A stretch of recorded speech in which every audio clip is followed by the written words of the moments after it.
si Daddy Bugoy, lakad lang si Guppy. Pagtingin niya ganun sa kabilang bukid, nakita si Makatiba. Si Paraluma, na in love siya kay Paraluma. Isa lang ang problema, Paraluma is a cow.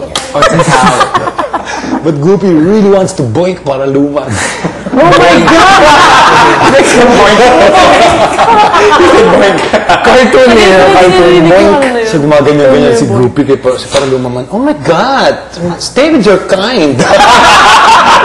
So it's a Romeo and Juliet, hindi ba?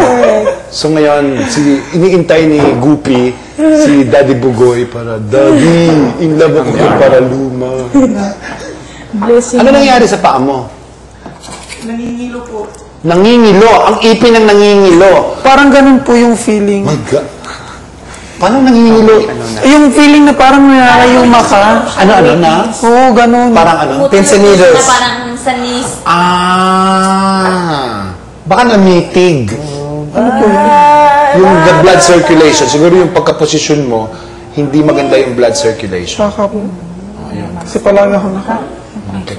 Alam mo, patahimik yun na patahimik itong bahay na to, no? And then for 2 weeks, there'll just be 6. Oh my God. Hala, ayoko na i-shipper. Ito na? 2 weeks? Bakit? Walang ipoprobe yung... Yeah, 6. Final 6. Okay, game. Lika na. Lika na tayo sa kabilang kwarto. Okay. Mayroon ako Kasi yung Hoy, focus ka rito. Bis. Sa kanya direct. red siya eh. Narapit na yun. And I couldn't Narapit na, no? Minom ka na ng paracetamol. ako Minom ka na ng paracetamol. hawa-hawaan na. Lala, ito pa, oh. Ang Umpisahan na ng sinat. Sabi niya kami ng ganun. Ay, Parang siya yung feeling na pag-singaw, di ba nangingilo, ganun. Yung paa mo nangingilo? Parang ganun, parang kikiskisan, parang ganun. Okay. Bigla. Hintay na tayo. Viril. Suyobit na rin sa bugoy. Parang yung feeling na may rayuma, parang ganun.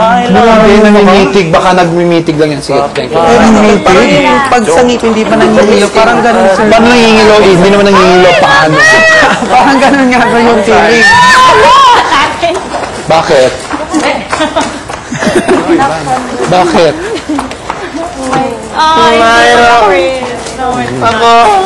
Ako. na. Naman tayo para girl to girl. Iba magdano. Baka ni palit tayo. Sige na, di ako makakaupo ng bababa. Alam mo ba? Hindi ko pa yun alam. Tama ba ito pinaposisyon? Kakanta Hindi na mo kung tayo. tama yung pinaposisyon ko, baka hindi ako nag-camera Uy, range. kakanta na tayo. Okay yan. Okay yan. Parang salbabida. Sige.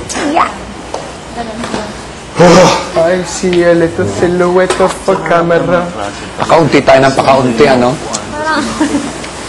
Sabi tayo, Miguel, kung wag na lang maging pader.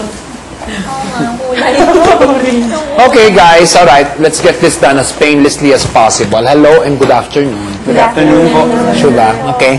Sige. Yes? Hindi, mamaya. Hindi ka dito kayo. You could sit there. You could sit. Oh, okay. No, pag-uusapan natin ngayong hapon is itataas natin ng kaunti pa ang antas ng ating level ng usapan. Hindi ba? Ngayon napakaunti kayo ng pakaunti at in 2 weeks lalabas na ang final 6. Okay? Siguro sa ngayon, importante na hindi lamang yung performance ang ating pag-usapan, kung hindi, something na mas mahalaga at mas importante at this point. Di ba? So ngayon, ilang kayo? Siyam. Di ba? Legally siyam. Di ba? By number siyam. But in reality, 8. Di ba? Dahil nga guest natin dito si Big Mama. Okay? So, dito sa 8, sa ngayon, meron ng persepsyon ang mga tao kung sino-sino kayo. May persepsyon ang mga tao kung ano ang kakayanan ninyo. May persepsyon at may opinion ng mga tao tungkol Saan kayo